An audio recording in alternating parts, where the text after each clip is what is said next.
Good morning, everybody, and welcome to another one of my Ascension messages. My name is Bobby Richardson, and I will be your guide for today. Just bringing a little bit more light into the... Let's see if that helps. Picture. Yeah, that's better. Okay, so today is a day of channeling. On Tuesday, every Tuesday weekly, I channel through the CYANIANS and see what they have to say about the new energies that are present at the moment and how we can ride them, how we can work with them. That's why they're called Ascension messages. Hey, Erica, good to see you. So yeah, the chat bar will be open for questions probably after I do some channeling. And what else? We have new things on my website. So on my website, I do intuitive counseling for, half an hour, missions that I tap into, and couple counseling or couple readings. It's all channel messages that come through for you, for your soul, for your guidance, where you're going to go. And now I've added on groups, thanks to a great person in my chat bar that always comes up. Fan, let's call her a fan. I don't know. I don't like saying the word fan. And she organized a group session, and I did this group session yesterday of 8 people. So it took 3 hours to get through all 8 people, plus doing an actual group reading. But it just was amazing. It was amazing. So I've added that to my list of things that you can choose from. Plus, I've also added just straight tarot oracle reading if you wanted that as well, because my readings are usually channeled through. I mean, even with the oracle and the tarot, it'll be channeling, but it's using a storyline that's played out by the actual cards. And some people like that. So I thought to add that as a separate thing as well, even though I'm not doing tarot anymore on my YouTube, because I want to stick to just channeling, especially because of these amazing messages that are coming through at the moment. Any case, I found a mantra for this week would be relax and receive, because there is these present energies that are happening at the moment for us to really trust and go into relaxing in our own right, just relax our body, relax what we're doing. Don't get too stressed about things. Keep on focusing on where you're going. Motivate yourself through passion and all of that sort of thing. And then we need to at least put out our hands to say, yes, universe, we're ready to receive now, because there's energies coming that are aligning with us over the next probably few months that are going to be all to do with balancing out the receiving, because humanity's consciousness has been all on the action and the doing and the having to do for everything else and everyone else and all of that, which is when you're constantly in that energy, there is no room for receiving. And it's very much in reflection to our right hemisphere, our feminine side, which was squashed throughout the generations, just gone, the history just passed. The receiving side always comes through from source energy, from our soul, through to knowing what we want to do, where our passions lie, and then we start to ground them. But if we're not in receiving mode, then the universe can't give back to us at all. And we just keep on looking for things to do to keep ourselves busy, because we don't want to see how everything's going wrong. So this is literally how we've been programmed to rule our life. Anyway, that aside, that's the mantra: relax and receive, relax and receive, for this week. And I want to get into a really cool topic. So I wrote down one line, and I'm just going to read it out. Thought, space, and time are not separate as they appear to be. And I want to get into that topic because there's something in there that friends, my Cyanian friends, want to discuss, so that it opens us up to even more and expands our reality even more. Hey, Dave, good to see you. Okay. So let's get into this topic, and then I'll let them come through and we'll see what happens. Thought, space, and time are not separate as they appear to be. And the reason why, just let me tap into this, the reason why they feel like they're separate is because our mind, our logical mind, has compartmentalized them into specific places so that we can ride this beautiful journey. We can have this story. We can have something that is tangible, but it's not as it appears to be, because they're bringing me to the fact that 10%, you know how we say we can see a certain percentage of the universe. We use a certain percentage of our mind. Let's just say 10%. There's 10% of our DNA that's activated. There's 10% of our mind or our brain function that we use. There's 10% of the universe that we can see outside of us. So here we are, our thoughts and our DNAs, our feelings, and the space that we reside in. Now, they're telling me that as one activates, so too does everything else, because it is all actually one thing, and it's only our mind that separates it. So they're showing me when we eat, and we eat with gratefulness, no matter what it is. It doesn't matter what it is that you eat, but if you eat with gratefulness, we're talking, okay, I'm talking natural food here. What it is in plants and animals. We're not talking plastic and things that we shouldn't be eating, hello. But it doesn't matter what kind of, if it was meat or fruit or vegetables, or, it doesn't matter. So long as we are bringing the energy through as gratefulness, and also taking into account for the future that anything that has lost its life for us to consume is done with compassion, then it can enlighten your cells, and then more light comes into your cells because of the gratefulness of where you're at and that you are present in this world. And then they're showing me that there's these sparks of cells lighting up. So there's a light within each cell that is connected to source energy, has its own kind of life. And then that awakens the DNA, so that more lights up with that. Then we end up with, and it could happen either way, through the mind first, then the DNA or whatever. And then they're just showing me this way at the moment. And then the mind will activate into more, your body feels more. And so because it feels more, it becomes more empathic, more in tune, more communication with the outside world, with things that are seemingly outside of us.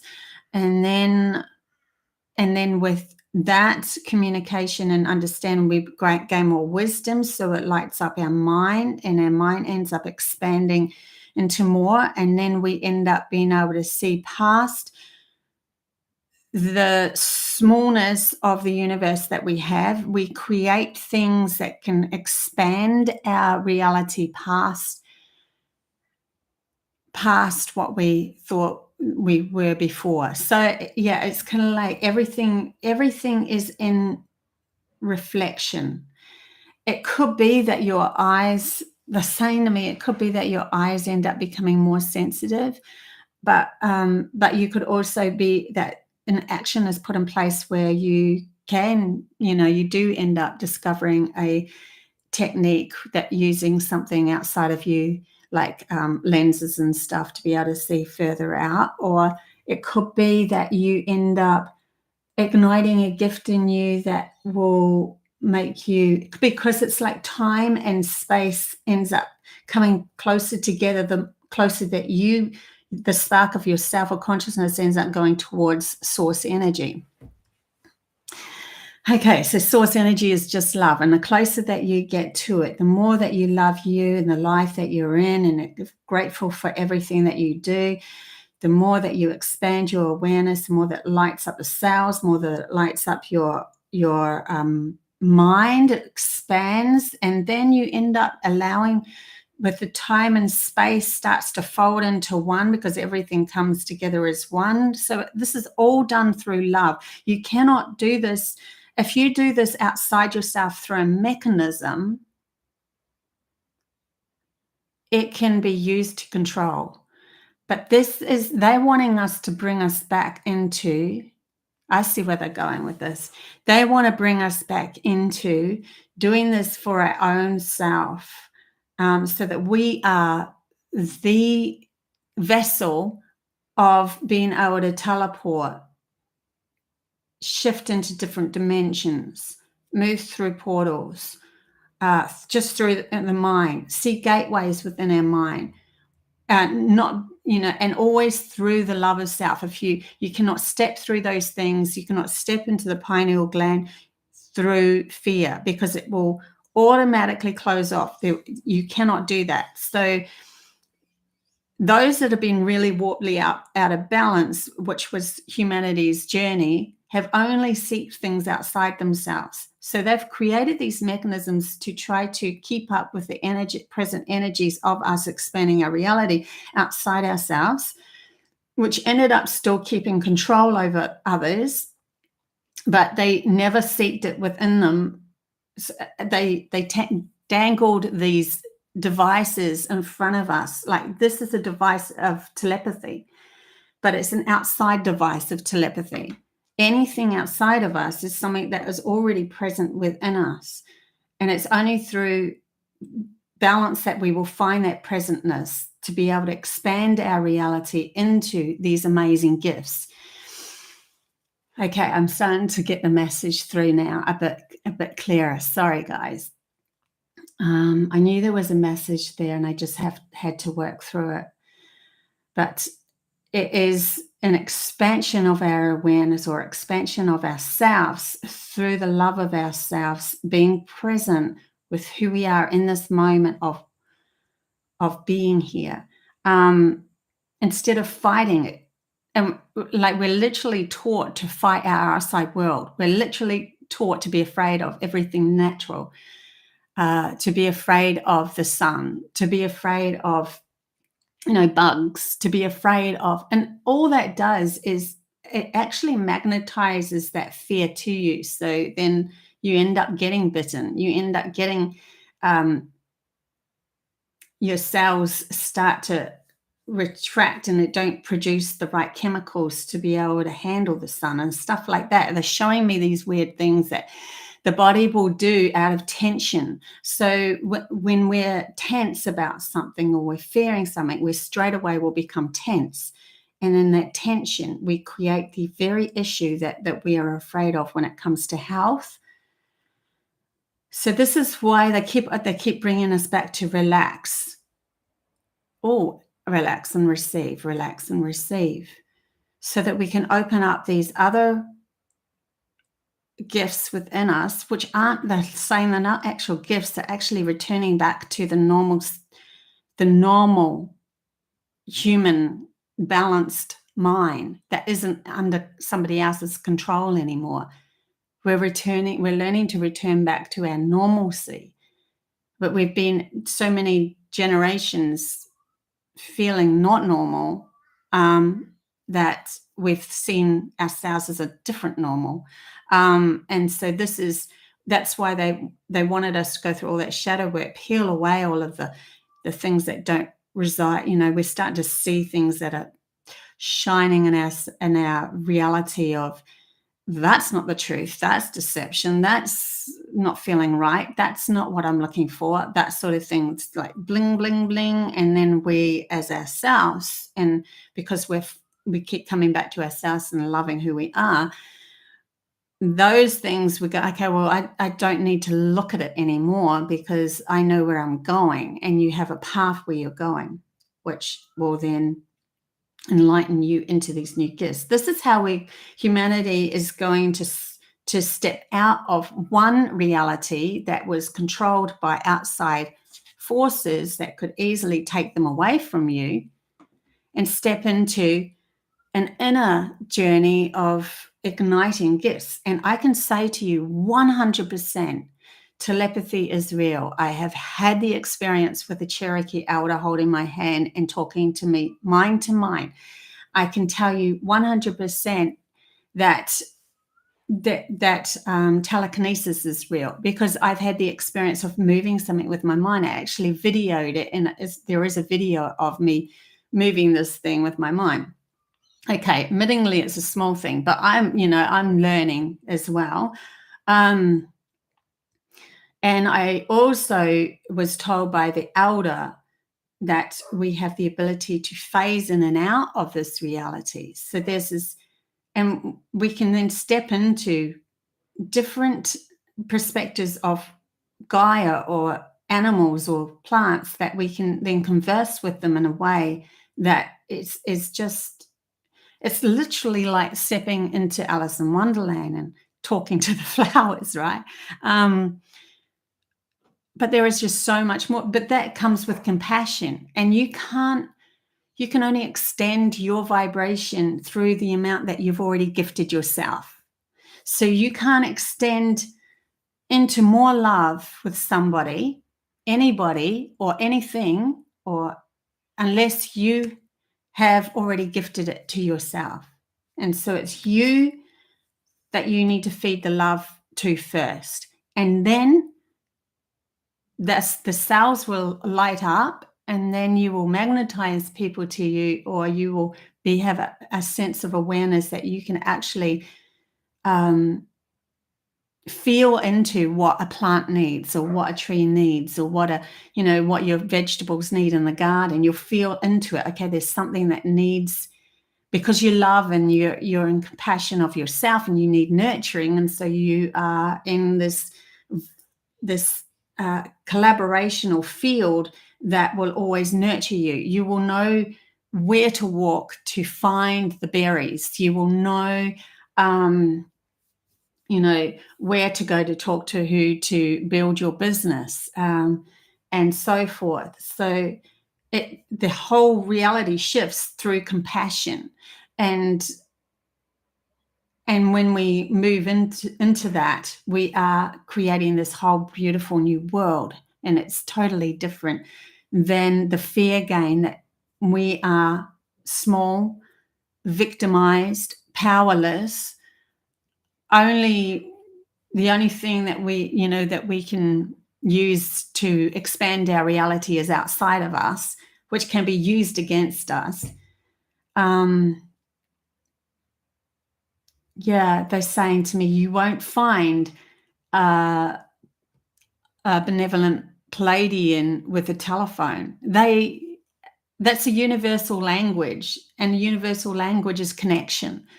A universal language is through feeling. Universal language is knowing. It's like a knowing, and you don't question it.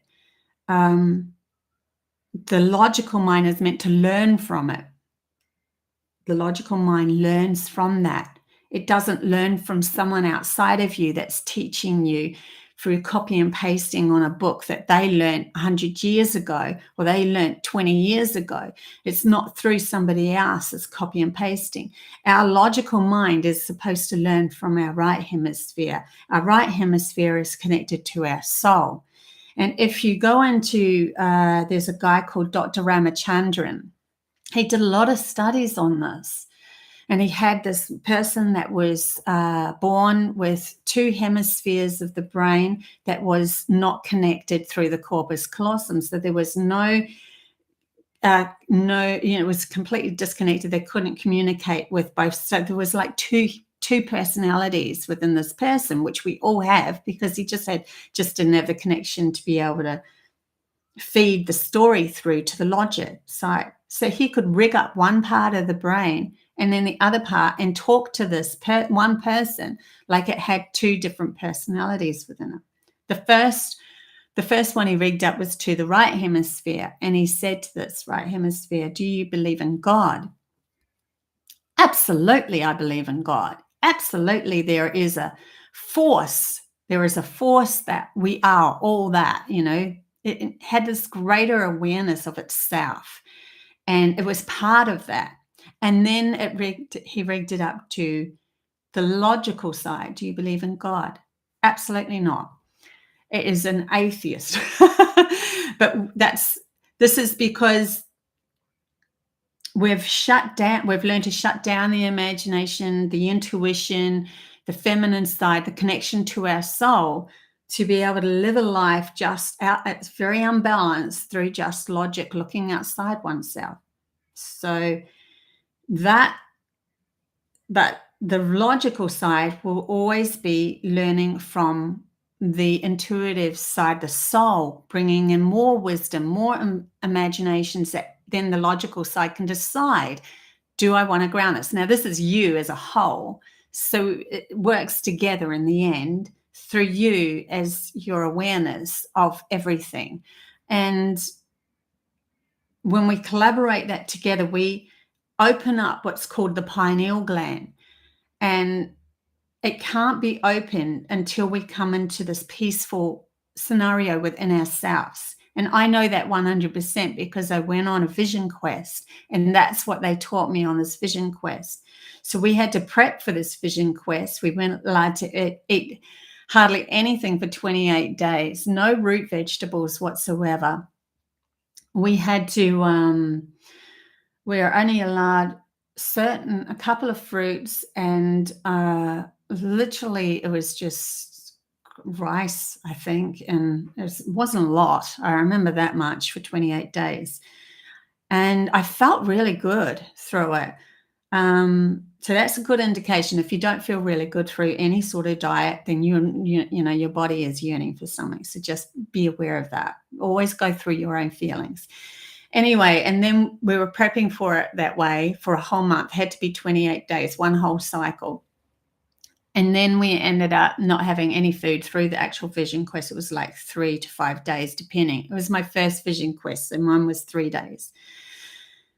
And then this is over with a Cherokee elder. So we would walk up, around her land. I walked up a hill. I actually followed a rabbit because her totem was rabbit. And I'm like, I'm following this rabbit because it's obviously taking me somewhere, which it did. It took me to this space and amongst these trees. And I got all these messages from the nature around me. And then we picked up 4 rocks and made north, south, east, west, and put them in a circle. And then we pitched our tent, and then we had to stay in that circle for the duration of the time that we were doing the vision quest. We had water, obviously. I had a notepad and a pen, and that's it. And then they told me that what we'll be eating after was dumplings, but I had this dream that we will be eating noodles, and funnily enough, we actually were eating noodles. So my dream was correct, and I think that was just an indication of listen to these messages that are going to come through you. And then I fell asleep, and I had this incredible experience of galloping horses coming towards my tent, and they were in war of each other.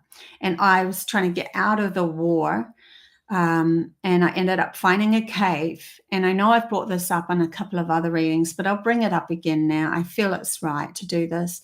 So I ended up finding a cave and in this dream, and then I went towards it. Now, I've since realized that the war was the 2 hemispheres within my own psyche that were fighting each other. And for me to escape, I tried to escape through the pineal gland, and that was the cave, representing the cave.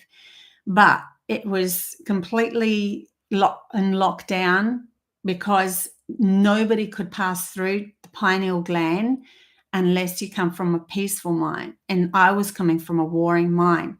So there's an elder that's kind of like, in my dream, it was like an elder that was standing, nah, you're not coming in. And I was like, yeah, I was persistent. No, I'm coming in. And she went to shoot me. She's like, well, if you're going to come in, I have to kill you. You can't come in. You just can't, because you're coming from the warring mind. And this other elder jumped in front of the arrow and took the blow. So for some reason, my reality, myself, I was allowed to go in to the pineal gland, even though I come from a warring brain.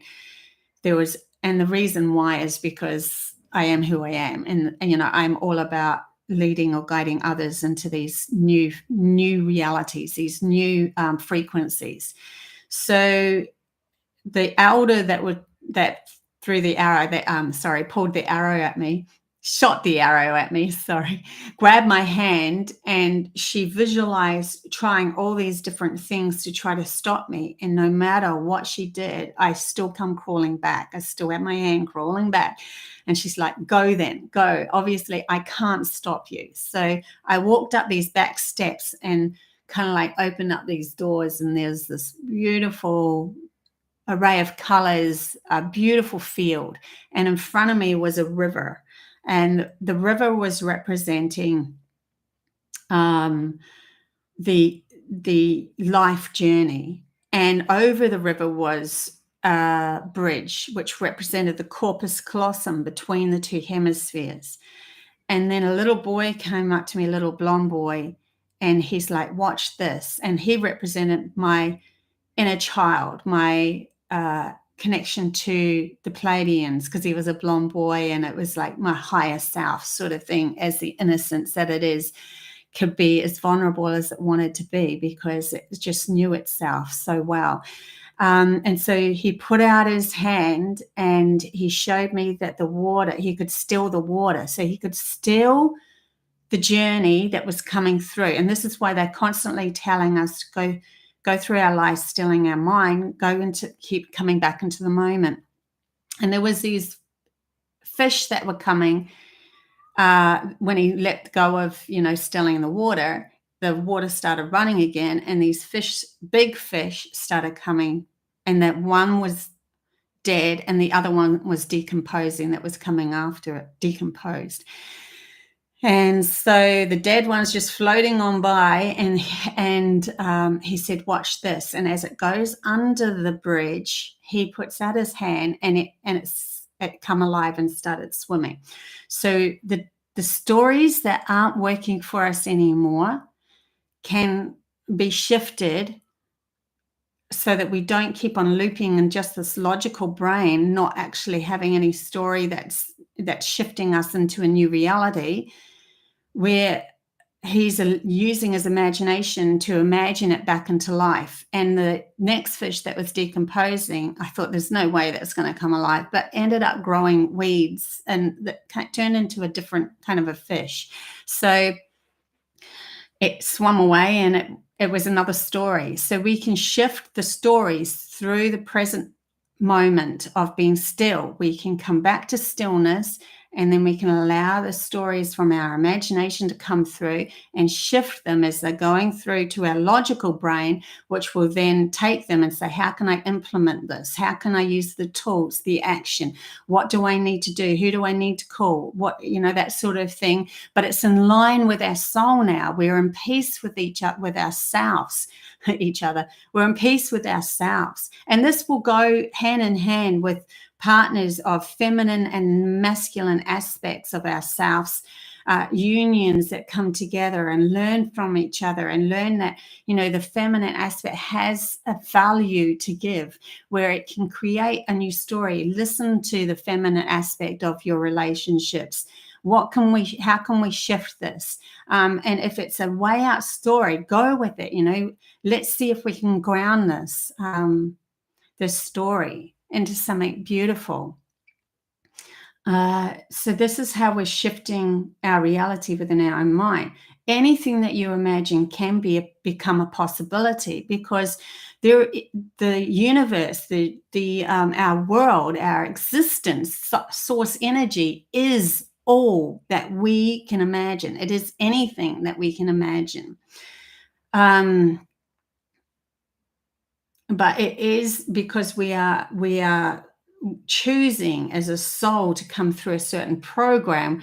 There is limitations within the natural program that keep us on track to have this fixed story, this grounded story of there's a tree outside, there's a sky there, there's a ground beneath our feet, but we do actually, if we're present enough and love ourselves enough, connect ourselves through source energy, we can change anything. This is how we expand our reality into even more, where time and space and all of that come in together for a moment to be able to shift our reality, and where we can become, we can have the abilities of teleportation, telekinesis, and all of that sort of stuff starts to develop naturally through one's passion or desire to be free in this world, and not be controlled by anything.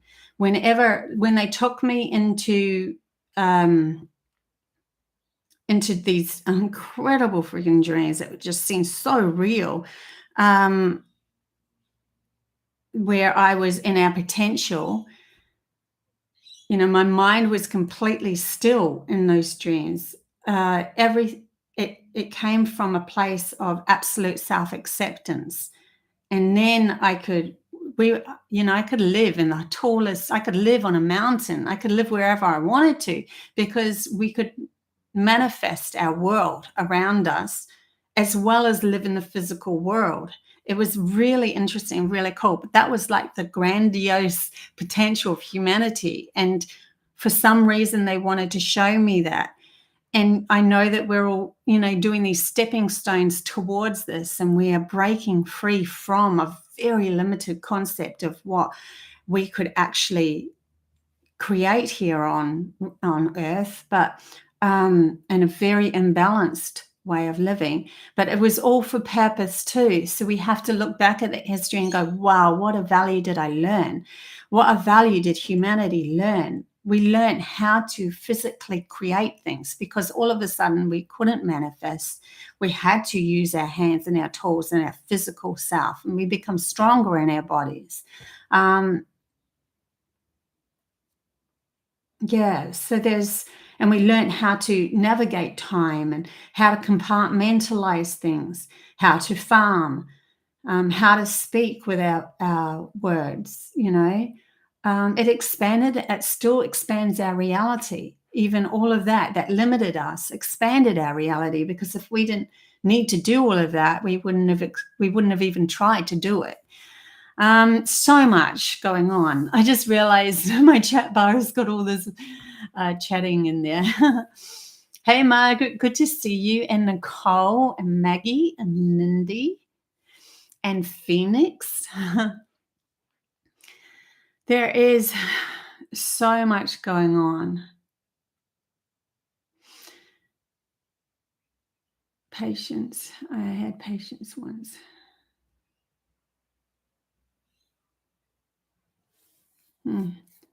Any case, yeah, I'm so into this channel message. I think I'll just stick with it at the moment. I'll read the chat bar later. I will open the chat bar up for Q&A later. But there is just this, they want us to start to at the least, imagine what that could be like. And if you've had any dreams or anything like that, that's taken you to a place that's expanded, that's incredible. Even write it down or paint a picture about it or something. They want us to start to ground, at least in a sense of some way or of some fashion, to ground a little bit of these realities that can be our potential. and they're trying to give as much sensibility to it as they can. But it's like, if logic will only handle so much, we have to, there has to be a faith or a trust in the fact that the imagination is there for a purpose, and it's not there as a whimsical thing. And that, I remember reading an article that 100 years ago, these three, I don't know, guys of probably the Rothschilds or something like that, some one of those families that were trying to control everything. Well, there was three of them that came together and made a decision to create a school for humanity that dismissed the imagination by the age of something like 9 or 10 or something like that. They didn't want the imagination to be present. So when we start school and we're in preschool, my girls, I know my girls loved it. Like, they're like, oh my God, this is exciting, because they were allowed to use their imagination. They're allowed to play with things. They had free run of the classroom. They were learning off each other. But then it slowly and slowly, you know, but surely, as we know, got put into chairs. You're not allowed to stand. You're not allowed to move. You have to listen to what the teacher says. You're not allowed to use your imagination. It's a copy and paste education, because it was only feeding education through to the logical brain. It wasn't allowing for us to get any information from our soul, and the understanding that more could be grounded here than what we were taught. And so we were just copy and pasting everything. It kept us in a very controlled mechanism for society, to then move from that to workforce. And we were then asked to work for those that implemented, or those families that implemented the rules 100 years ago. And it hasn't changed. In over 100 years, it hasn't changed. Something has to be said for that. Humanity is expanding, and yet our schooling system hasn't changed. You know, the most that it's changed that I've seen, and I've seen a fair bit, because I've got a 36-year-old daughter who's a scientist, and then I've got two others. One is 18 and one is 20 now. So, like, I've seen the school system change a little bit, but it's been very warped in its way of shifting. It's still keeping us in a very limited, like, I found out about quantum physics 15 years ago, and I know it's been around for a lot longer than that. And yet you go to a university, and you're lucky to be able to get into a quantum physics kind of a field. It's like fringe science. Anything fringe is just, you know, it's theoretical, or, you know, and there's just not been a lot done about that sort of thing. But we have to, and also compassion with schooling. So there's a whole heap of stuff that needs to be shifted anyway. I've probably got to be aware of what I'm on YouTube, so you know where I'm going with all this anyway, guys. Hey Jennifer, good to see you in the chat bar in Phoenix. But they really do want us to expand our reality and have a better understanding of importance of our intuition and where it can actually take us, and our imagination, which was held hostage, and allow our logical mind to be open enough to accept something beyond what it was taught by somebody outside of us, because it should be, its guiding force should always be source energy. Its guiding force should be your soul. Your soul is source energy. Your soul is God itself. Yes, your guiding force should be that. That's why we are whole in ourselves. We are not in need for somebody else to tell us how to become human. We are human, and we have all of this beautifulness that can be tapped into. And also another thing that they were bringing up is to step out of something that is mundane and going in a repeating cycle, a groundhog day, constantly over and over. one might have to step out looking a little crazier than what they were when they were so-called in the normal cycle. So crazy is just somebody that's expanding outside of what is perceived as normal at that moment, because the majority decided that's how life has to be. Crazy is not, is actually something that can be expanded. You know, we want to medicate all these people that have these fabulous ideas and, you know, move and stuff. I saw a video recently of a lady back in the early 1900s, would have been 1940s, sorry, and she used her body as a device to find, as a divining rod to find water.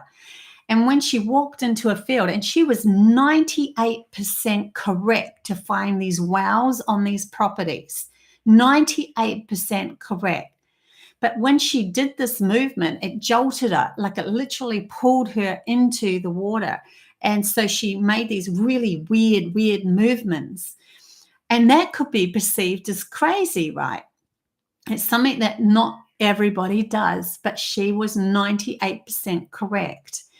So people who are doing these things, like even when the elder took my hand and connected to my mind telepathically, she could have been perceived as crazy. She started to go in this funny breathing, and she knew what she was doing. And these things might be perceived as crazy, but they're an expansion of our understanding that we can actually do a lot more if we stop trying to look like a certain person, if we stop trying to be what outside reality tells us we should be. And kudos to those that are mediums, you know, that allow people to come through and actually speak as that voice and so forth. There's these incredible things, but we can't be in it has to come from an absolute, a truth of ourselves, a truth of our own gifts, not something that we just go, I'm going, that person did that. And then you copy and paste in there. So I'm going to pretend to be that. And then I'm just going to tell everybody that I'm that. That is not the truth of who you are. That is you still using your logical mind to copy and paste and become something that's a little bit crazy.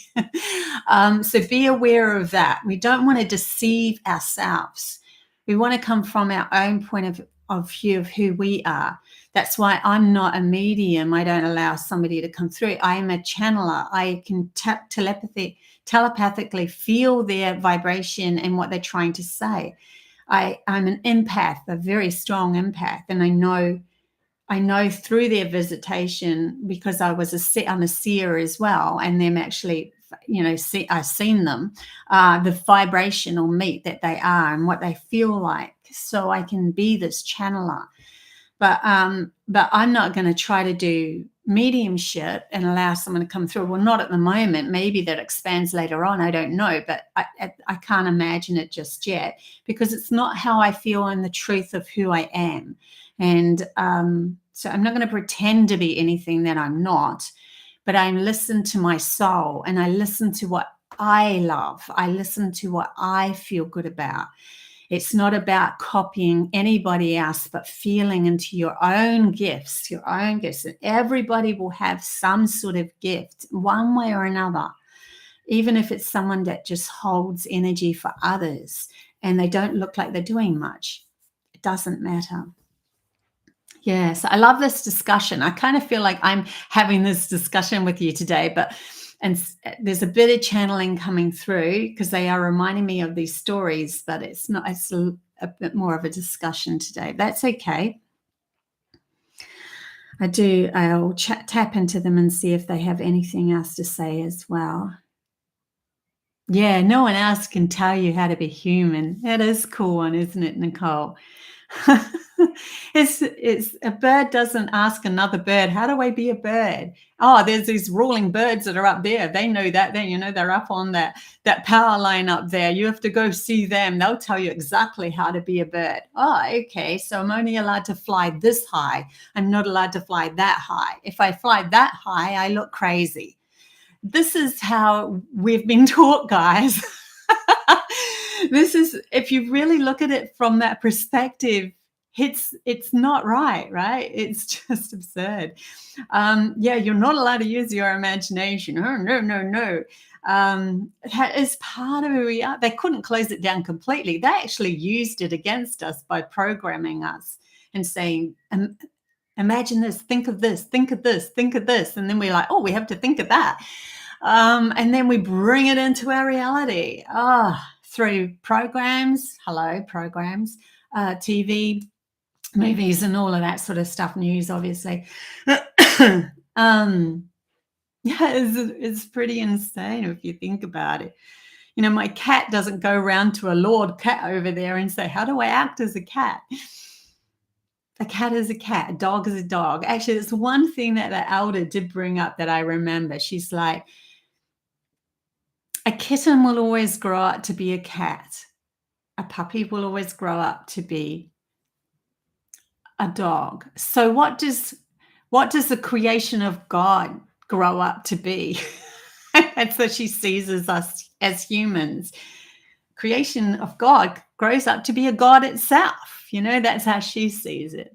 I love that. So we are all mini God-like, learning to create our reality. We're learning to become God, mini gods, because we're learning to create our reality through this vessel, through the collaboration of the logical mind grounding what our imagination and our soul and our connection to source energy can bring through. And the beauty that's going to come from this is going to be immense, because we wouldn't want to ground something that's horrible and ugly. We'd be like, there'd be pods of people that have magnetized together, that have specific ideals of what their beauty would be. And it could be, you know, from like a steampunk kind of a reality right through to a modern, you know, reality over in that, you know, in that neighborhood. And then there'll be over this neighborhood a connection just to source energy, and Atlantis, Lemuria kind of a style over there.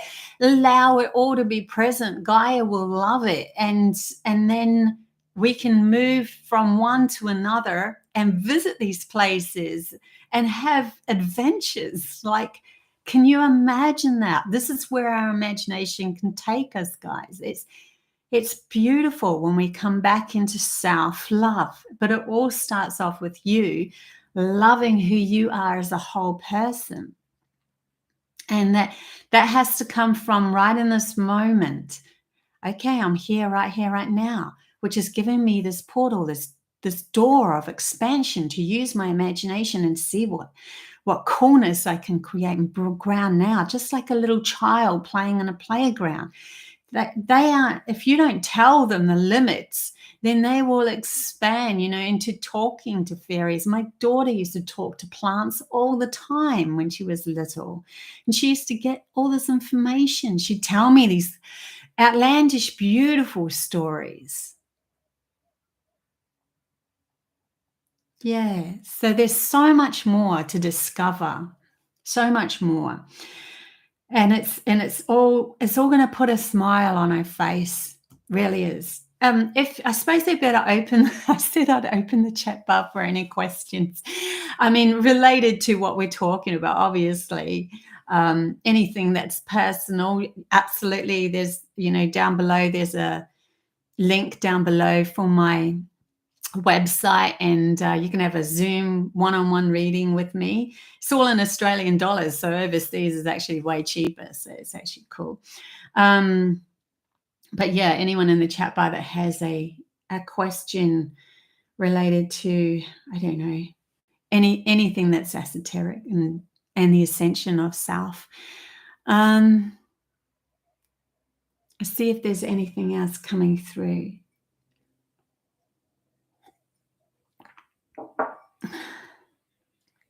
Oh, that's right. I do have the saying, you haven't even mentioned the video that's coming. I have this new video that's coming, and it's to do with Gaia, another channel message that's on the back of last week's channel message that Gaia was talking about the whales. There's more information that came through about the whales and this newness that's coming through. So and my own shift as well, because I've gone through massive shifts at the moment myself, where everything's falling away from me, and me learning to come back into my center of myself to gain my power back. And just what I'm telling you guys, I'm actually doing it myself. So yeah, don't forget that that's the video that I'll probably put that up end of this week. Let's see what else is coming through though.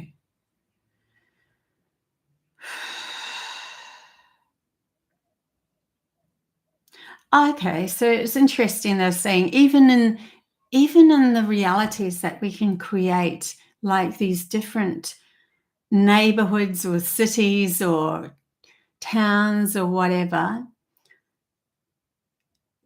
certain gifts will be aligning and to create this, whether it be it's really interesting what they're showing me. It's kind of like the uniqueness is going to come back to humanity, where, you know how in the old days when we were separated, we didn't have, even before ships and stuff like that, and planes especially,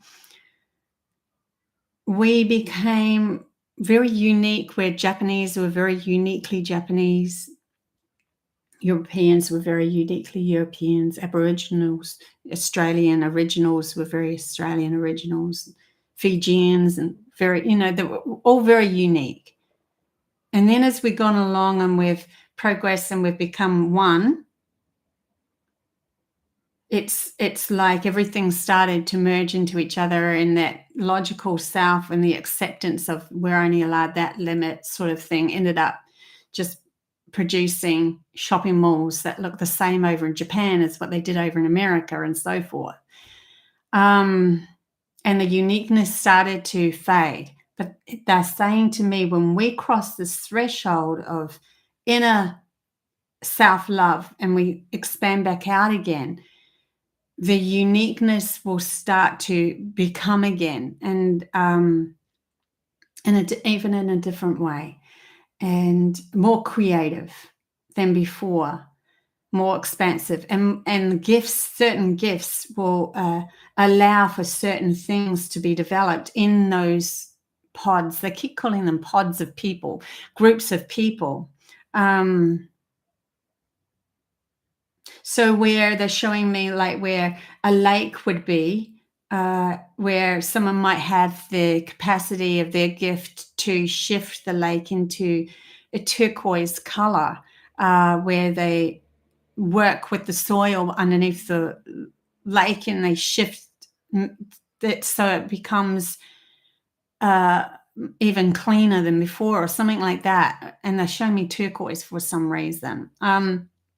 They're saying that there's be an alignment where you'd walk from one place to another, and you'll see that, okay, that water over there is dark, very dark blue. This water over here is more turquoise. And they say it's already present on Earth through the situation of where the water is. But when we bring in humanity's gifts at being a vessel for the shift that's happening in the land, on the land, it's really interesting what they're showing me. Then everything can be changed so that some groups might use the communication they have with plants to grow their houses, and then others will actually ask the plants if they can be chopped down so that they can manipulate them with their hands and grow and actually do architectural design. So it's going to be an interesting future, let's put it that way. The way that they're showing me could be, because there's so much more to humanity's imagination, so it shifts a lot. But there will be groups that form, and this is over generations, but we're stepping into it. We will start to see these things become in a small way. Anyway, That's what I'm getting for today, guys. And I see there's no questions in the chat bar, so I'll probably end it here. And don't forget, I've got the video coming, and I also have, which was a straight channel message, a really profound channel message about the whales and Earth and where we're going. It was really cool, actually. And what else? Yeah. If you want a one-on-one reading or a group reading, because I've added the group readings now that I've done a group reading yesterday and I found it, I could handle that. I could do that. Or a couples reading or whatever. Anyway, the links are down below on my website. Codes to a New Reality. Love you guys heaps. Until next week when I go live, or maybe on Thursday I'll go live. I'm so happy that you're connected to Inagi. Erica, so glad. Okay, love you guys. Bye.